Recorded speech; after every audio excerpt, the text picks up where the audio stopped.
Obiecałem, ale troszeczkę wypadło mi z głowy. Zdecydowałem jednak, że lepiej późno niż wcale. I chciałem Wam pokazać, jak lepiej punktować w wydarzeniu Future Tycoon i w wydarzeniu Oddech Wiosny. Mianowicie w poprzednim wideo, w jednym z poprzednich filmów zadałem taką tezę, że lepiej jest rzucać jedną kostką niż 50 czy 100 kostkami naraz. I już tłumaczę dlaczego. W tym wideo od razu Wam może pokażę na żywo, jak to u mnie działa, więc może być tak, że aby Wam pokazać, o co chodzi, będę musiał troszeczkę poskakać. Niestety nagrywam to wideo na żywo, więc nie jestem w stanie jakby tego przyspieszyć i muszę Was troszeczkę przytrzymać, ale mam nadzieję, że Wam się to opłaci. Mianowicie chodzi o to, że na tych polach tutaj i tutaj mogą się pojawić te skrzynki. Te skrzynki, których mam w tym momencie 6, te skrzynki, które można kupić tutaj w sklepie i które dają nam jakąś tam szansę, żeby wylosować fajne nagrody typu skórka kwatery głównej czy sentinela, albo bardzo dużo punktów, które później możemy wymienić na interesujące nas statuetki lub inne nagrody. I teraz o co chodzi z tym losowaniem po jednej rolce, z tym wyrzucaniem jednej kostki? Chodzi tylko o to, sporo.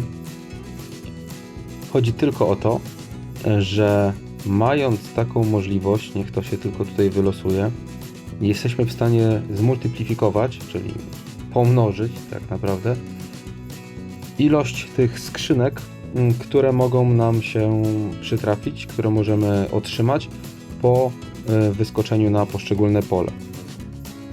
Niech sobie jeszcze tutaj ten mój pionek poskacze, bo to też trzeba mieć niezłego farta, żeby skoczyć na odpowiednie pole, a mało tego, to się później musi wylosować odpowiednia nagroda, ponieważ czasami pojawiają się chociażby te odznaczniki kart i jakby nic to nam nie daje.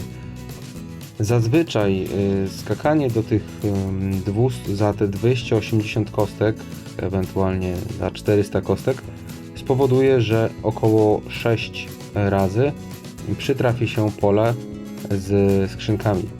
Dlatego jest to bardzo ważne, aby nie używać wielu kostek na raz, ponieważ możemy przegapić to i staniemy na pole, które będzie warte jedną skrzynkę, a nam potrzebnych jest tych skrzynek 5, 3 albo chociażby 2. I teraz tak, jak to działa? Działa to w ten sposób, że w sklepie za te kamyki, których tutaj mamy 199, kupujemy te mnożniki, które ja mam już wykupione, ponieważ robię to na samym początku wydarzenia i tak samo jak mam wykupione tamte mnożniki, tak samo zbieram.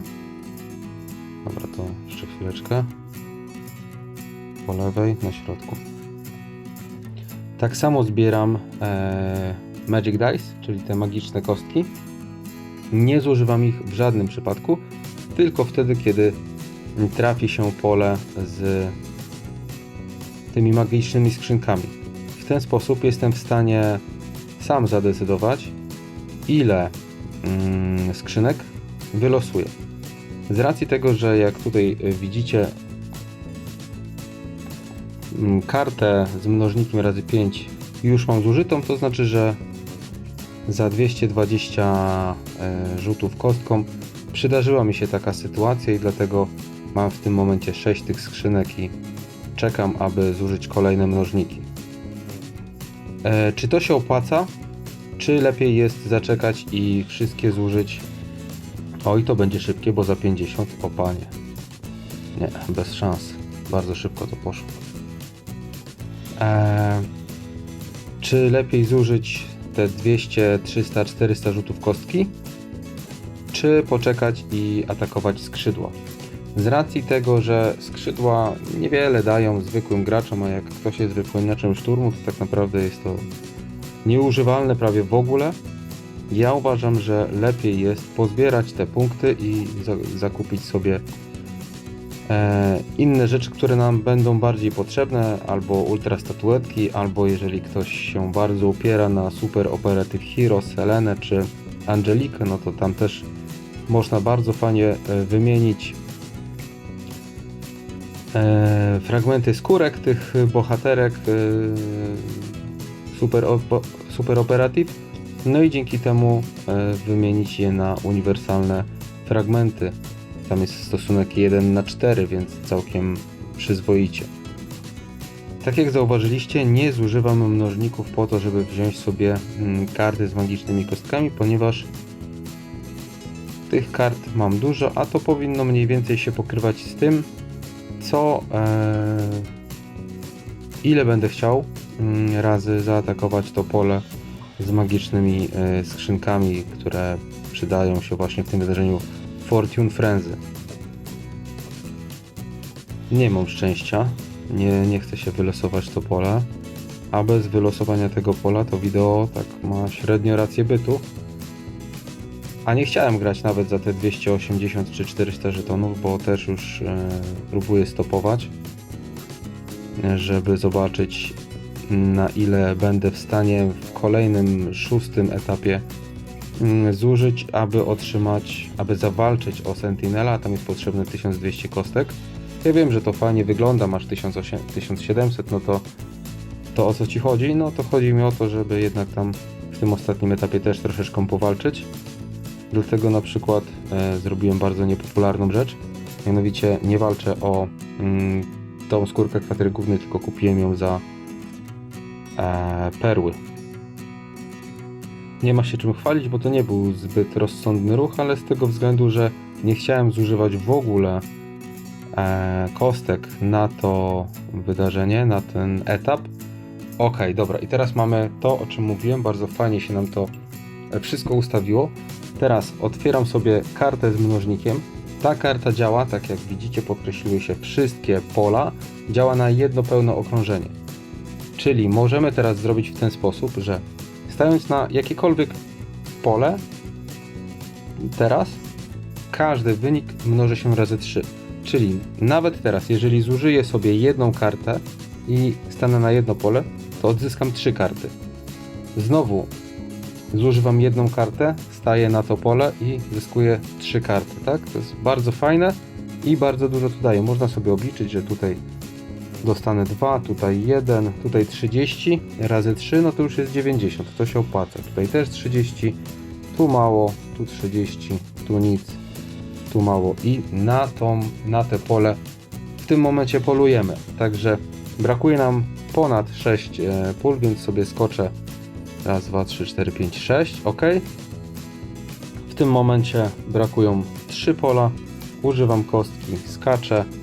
Wtedy miałem 6 tych skrzynek, w tym momencie mam ich 9, czyli dodało się równo 3.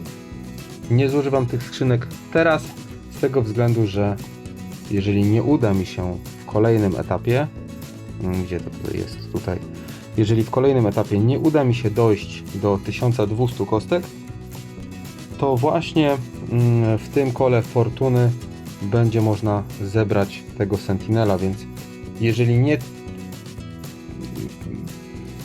nie na planszy, to w tym kole fortuny i mam nadzieję, że jedno z tych dwóch właśnie się zazębi. I teraz Wam pokazuję, że za każdym razem, jeżeli skoczę na jakieś pole, całe jedno okrążenie, wszystko będzie pomnożone razy 3. 1 razy 3, tu mieliśmy też znowu 3 bardzo słabe pola, tutaj też. No te lepsze były na samym początku, ale ominęliśmy je, bo one były nam mniej potrzebne niż to, na co polowaliśmy głównie, czyli właśnie to pole ze skrzynkami, a że po drodze udało się załapać trochę więcej kart z kostkami, no to tylko działa na naszą korzyść. Także to jest to, co chciałem Wam pokazać w tym wideo.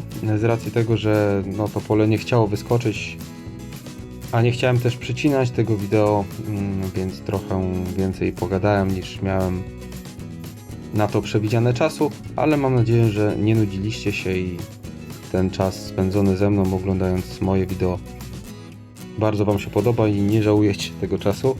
Także gdybyście mieli jeszcze jakieś pytania odnośnie tego wydarzenia, odnośnie co kupić w sklepie, no bo ja i tak dojeżdżam tutaj do 400, tak? Zrobiłem już 319, no to szkoda by było tych 1500 żetonów nie zgarnąć. Także kontynuując moją myśl, gdybyście mieli jakieś pytania albo co kupić w tym sklepie, co się opłaca, co się nie opłaca, co ja kupuję, no to jak najbardziej piszcie w komentarzach. To jest po pierwsze dla mnie bardzo miłe, z tego względu, że no widzę, że jakoś tam Was zaangażowałem, a po drugie, no nie ukrywam, ma to ogromny wpływ na algorytm YouTube'a, który po prostu wyżej promuje i tak jakby wideo ma szansę dotrzeć do szerszej publiki. Wyżej promuje te wideo, w których jest jakby zaangażowanie widzów i w których pojawiają się komentarze, udostępnienia filmu, lajki w zasadzie w najmniejszym stopniu. Tam się liczą wyświetlenia i właśnie zaangażowanie fanów, jeżeli można to tak nazwać. Za 5 to będzie wolne. Tu jest też taki protip. Im mniejsza jest ta wartość, teraz się zagadałem i nie wiem w sumie, co tam miało być, ale się udało. Im mniejsza jest ta wartość żetonów do wygrania, tym wolniej porusza się. Tak jak tam, gdzie nie trafiłem, było 50, no to ja wiedziałem, że to będzie zasuwać bardzo szybko. W zasadzie, jakbym chciał oszukać, to mógłbym zastopować nagranie i po prostu odtworzyć sobie je. To jest zaleta tworzenia filmów i nagrywania prawie wszystkiego, co się dzieje w grze. Ale tego nie zrobiłem, no bo chciałem stworzyć film jako jedną całość i ewentualnie wyciąć sobie tam po prostu te wszystkie i jakieś tam zająknięcia po drodze. Tak jak widzicie, bardzo ciężko, przynajmniej na tym etapie, trafia się właśnie to pole z skrzynkami. W poprzednich etapach było to dużo łatwiejsze, także nawet... O, teraz się trafiło. Jeszcze trochę podejdziemy. W poprzednich etapach było tak, że jak doszedłem do 400, no to już tam miałem kilka razy to pole. A tutaj się okazuje, że jest bardzo... Oj, teraz... Że jest to bardzo trudne. Dobra, jeszcze raz Wam pokażę, tak, że tutaj mamy w tym momencie 9. Skoczymy jedno pole razy 3, będzie 12.